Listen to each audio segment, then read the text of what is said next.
Hello, men, ladies. I've been in here mixing this song for, I don't know, probably 4 hours. I've been stopping to do videos along the way, kind of trying to kill two birds with one stone, or maybe just get stoned by two birds. Anyway, just probably more stone biblically, I mean. Um, what I stumbled on this whole time, one of the problems I had to deal with was they did the old, what do you call that? It's not a rim shot. You know, when you take the stick and you just kind of go, maybe it is a rim shot. I don't know. I forget. I'm having a brain fart, so whatever it is, that little light sticky thing is what I'm going to call it. They were doing that throughout the verses, and I never dealt with it, and eventually got around to doing so. And and that was working okay, but it was a little bit dry, so I said I'll put some snare bottom, which I had turned off. I don't always use snare bottom, and I threw that in there. Well, what happened was I was actually working on my snare sound, and then went back to that snare bottom because I was using the snare bottom for the snare, and to get a little bit more uniqueness with my samples. My samples are a little bit, I wouldn't say boring, but I needed something a little bit extra, and I figured I'd use a natural part of the kit. So I got this for right now. I guess it's, let's see here, this black bottom.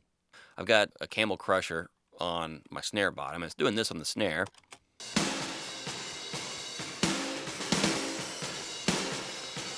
Just running it basically, but that ruined snare really does something pretty cool. The dry snare sounds, or snare bottom sounds nothing like that. But anyway, what happened was I came back to that woodblock sound, which I didn't love. I thought it was a little bit boring, and it turned out because of the way I'd camel crushed it. Camel Crusher is a distortion slash robo compressor thingy, just so you guys know. VST and probably everything else too. Anyway, when I went back to the beginning of the song, I didn't adjust any levels or anything, and here's what my woodblock was doing. It's, or not woodblock, that snare sticky thing. God, I can't believe I forgot what that is. Anyway.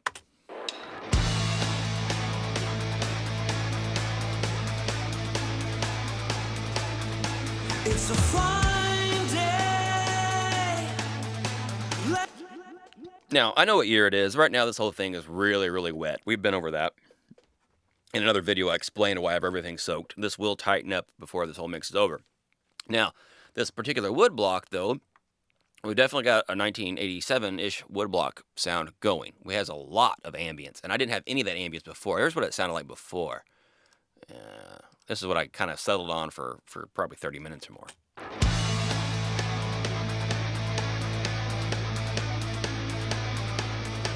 And I don't know why I don't love that, but I don't. It's okay. I mean, not that I get real wound up about my light sticky thing snare deals, but this particular one, something about it bothered me, and I thought, okay, the snare bottom would add to it. Well, here's what I didn't expect at all: was all of a sudden this track is always kind of dragged just a hair.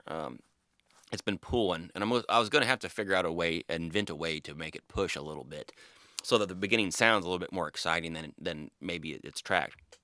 And we can do that with delays and some other trickery. Well, you could also apparently do it with Camel Crusher on a block, or on a light snare sticky thing, with quite a bit of short reverb on it.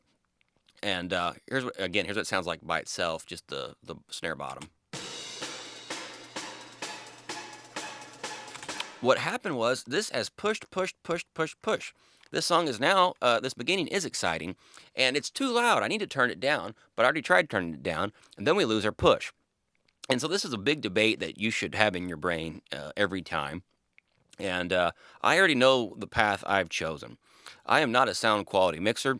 I don't even know what sound quality even is, but I know that when something excites me, I have to go with it. And even if it is a little bit absurd, it's too much. For one, I'm overthinking every little stupid decision anyway, no matter how much I work not to. And I really try hard not to overthink this. I don't even know the name of the snare sticky thing.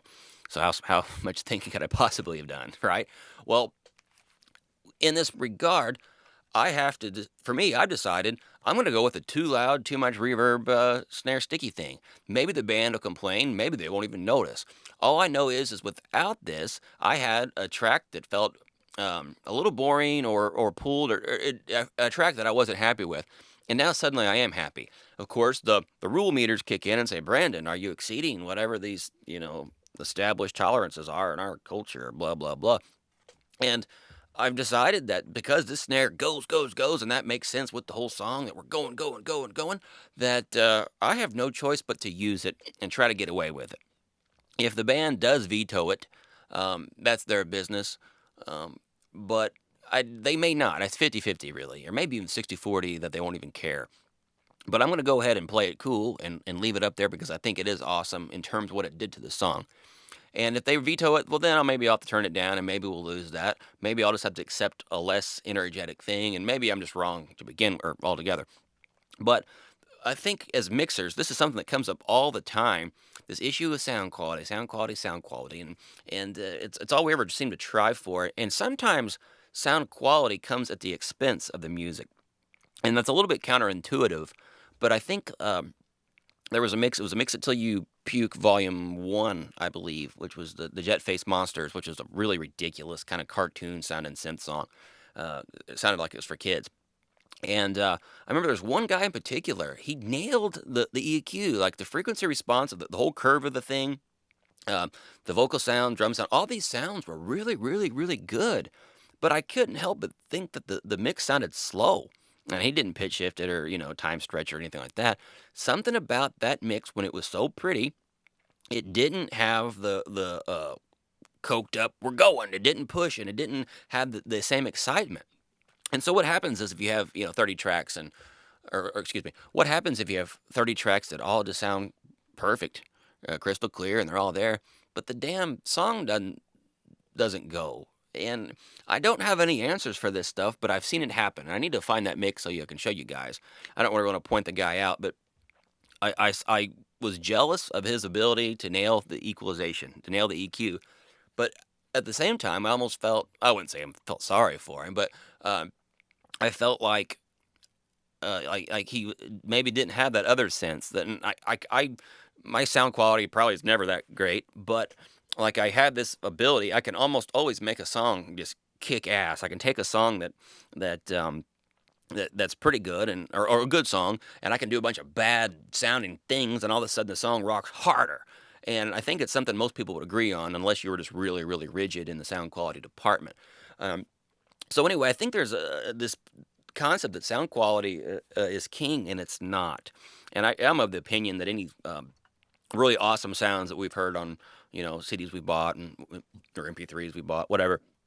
I think a lot of times you hear the awesome song, and then we decide we call it sound quality, and that gets into another big old can of worms about what are we actually doing. But I think by messing something up enough where it somehow excites the listener, that's the kind of thing that creates new paradigms of sound quality. We'll reinvent the new definition of what guitars are supposed to sound like.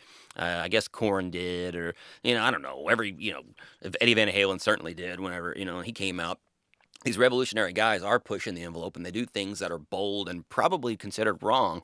But when the kids hear it, they go, "Yeah." And so I don't know if the kids are going to unite together because of a loud reverby woodblock. But this is all a big extension of the same thing of just making the music rock and swear allegiance to the music is what I would recommend all of you do, and the rest of it take care of itself. And what you're going to find is if you start really paying attention, and I love taking notes of any time a song just totally threw out the rule book.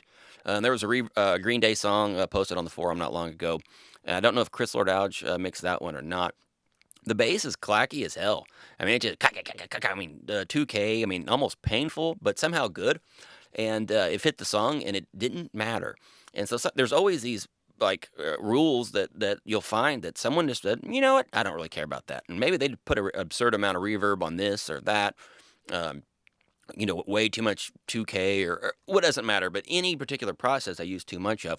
Um, and it somehow still works in the grand scheme of things. So maybe you're not allowed to do 20 different things that all sound envelope pushing. Maybe you can maybe leave your drums alone if you're going to make the bass crazy or whatever. I don't know, but I guess in the end, don't be too hard on yourself about this sound quality business in terms of these rules that bass shouldn't be clacky and wood block shouldn't have too much reverb and all this stuff.